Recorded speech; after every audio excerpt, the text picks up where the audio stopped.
Episodio patrocinado por Ploxi México. ¿Sabes cuáles son las tendencias en gestión de talento? Conoce las estrategias para reducir la rotación y potenciar el compromiso de los empleados en una entrevista a Manuela Arango, directora de Mercadotecnia para Ploxi México. Escúchala al final de este episodio.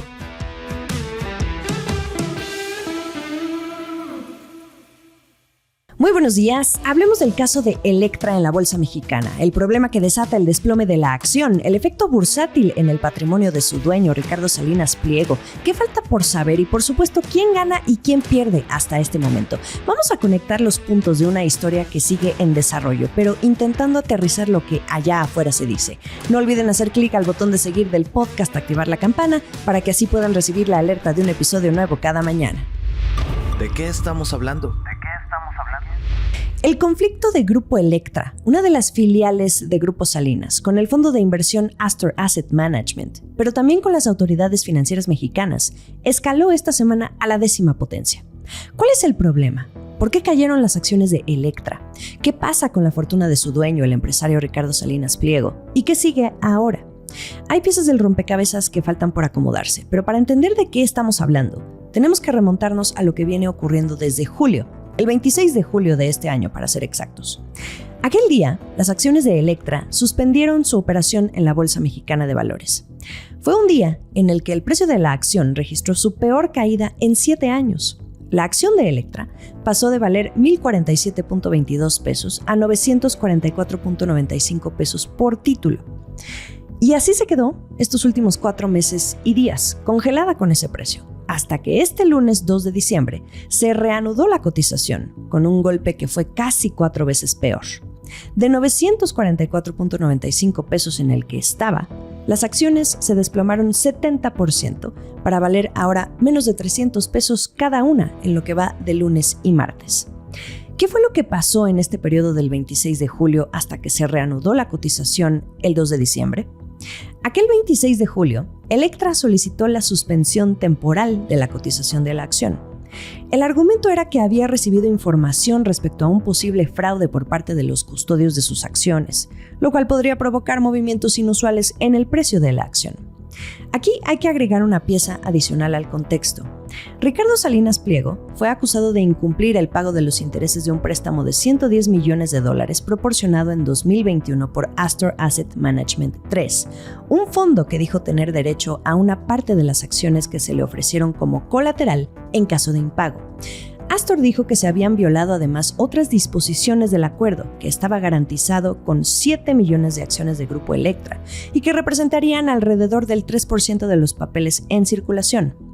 Grupo Electra, como una de las 3 filiales de Grupo Salinas, integra a su vez 8 negocios, entre estos al de Electra, que es el negocio minorista, Banco Azteca, que es el brazo financiero, e Itálica, la compañía de motos. Según detalló Astor, la que actuó como prestataria fue Corporación RBS SADCB de Salinas Pliego. La suspensión de la cotización de la acción, de alguna manera, impide el avance en el cumplimiento de este acuerdo que Astor dijo tener con la firma de Salinas Pliego.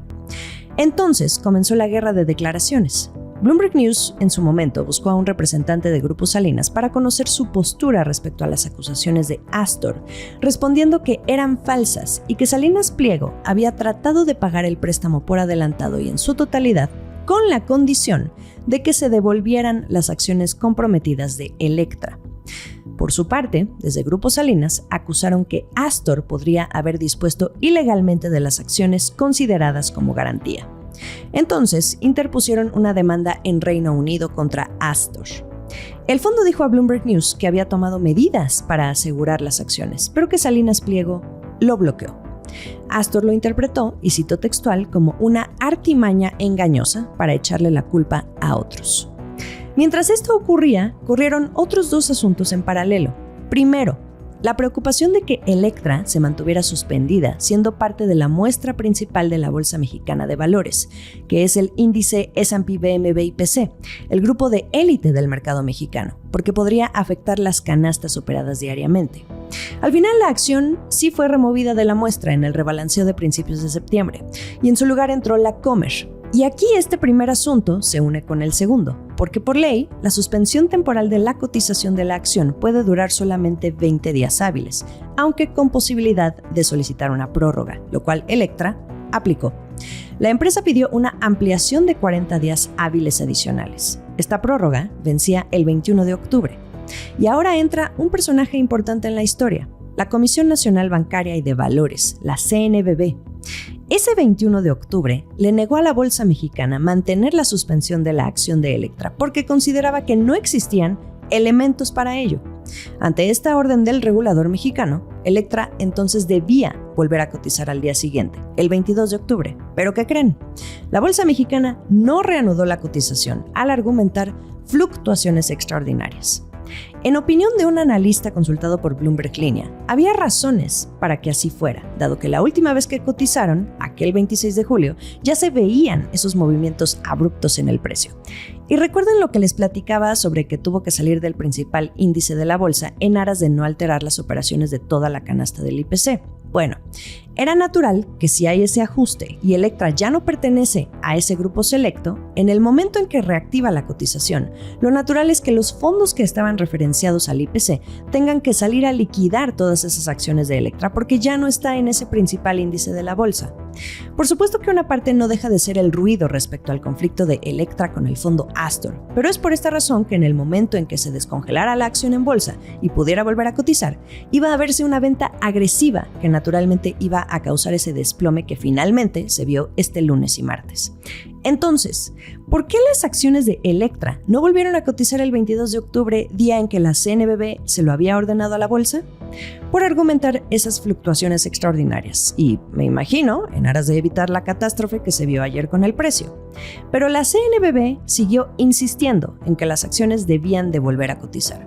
Y entonces vino una segunda orden para que la bolsa las reactivara el 20 de noviembre, cosa que tampoco sucedió, porque Electra obtuvo una medida cautelar dictada por la Sala Especializada en Regulación del Tribunal Federal de Justicia Administrativa de la Ciudad de México que lo iba a impedir.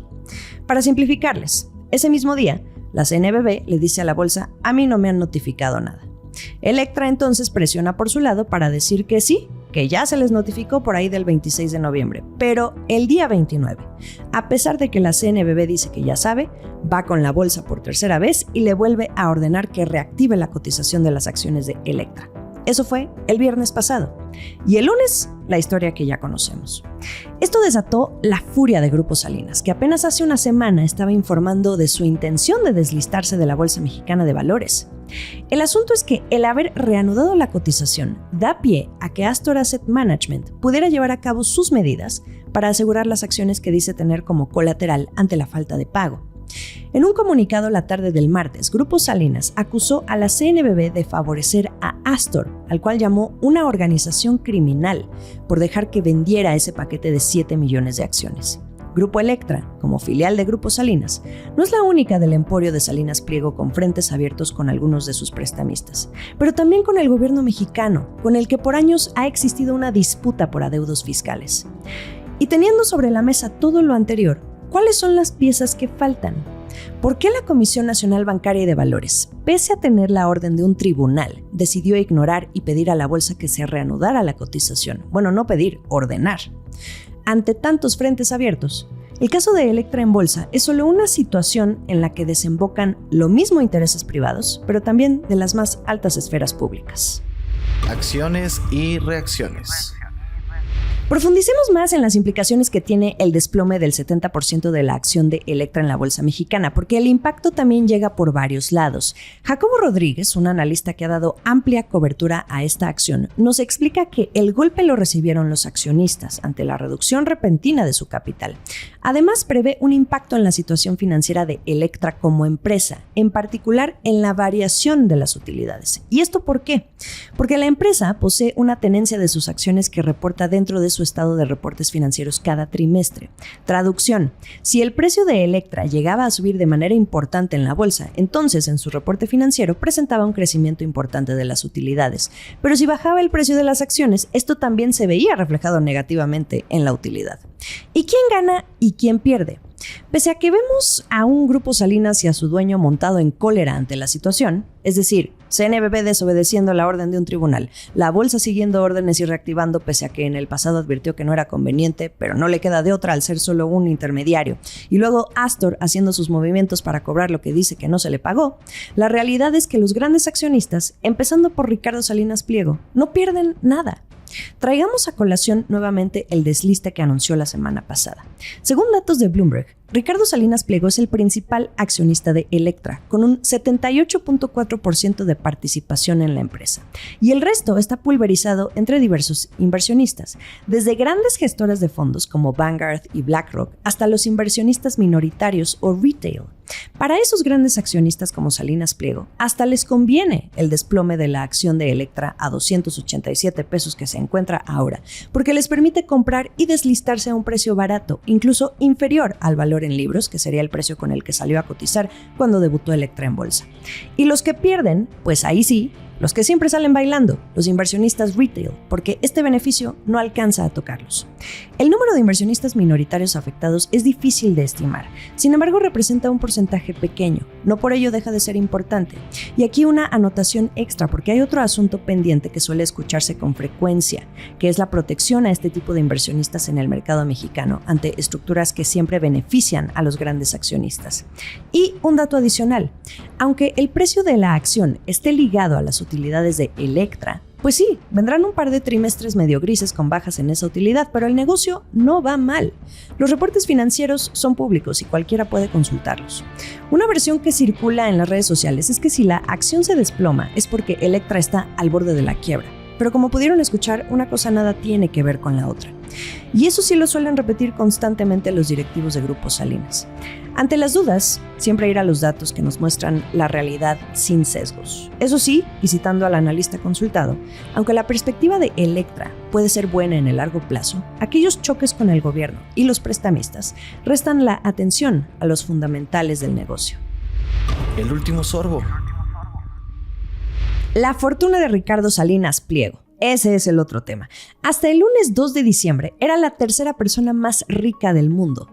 Pero tras el desplome en 70% de la acción de Electra, esta se redujo en más del 50% en un solo día. Esto de acuerdo con cifras de Bloomberg, lo que lo llevó a su menor nivel en los últimos 5 años. Y esto provocó que dejara de figurar entre los mexicanos listados en el índice de multimillonarios de Bloomberg. Yo creo que algo impensable. Por eso impactó la noticia. Ahora, el heredero del Emporio Bayeres, Alejandro Bayeres, subió al tercer lugar, con el que ostenta un patrimonio de $6,300 millones. Este índice está encabezado por Carlos Slim, que tiene una fortuna de $85,400 millones, y Germán Larrea, que tiene una fortuna calculada de $34,400 millones. Si se preguntan por qué Salinas Pliego terminó desplazado, aquí les va el dato. Antes del caos, su fortuna se estimaba en $10,500 millones y ahora está en $5,200 millones. Ahora, esto es nada más su patrimonio estimado a partir de todo el efectivo y otros activos que tiene, además de las acciones que posee en Electra, pero también en TV Azteca y Total Play, que son sus otras dos filiales. El patrimonio es una guía para el mercado, pero eso no quiere decir que su cartera se vaya a vaciar.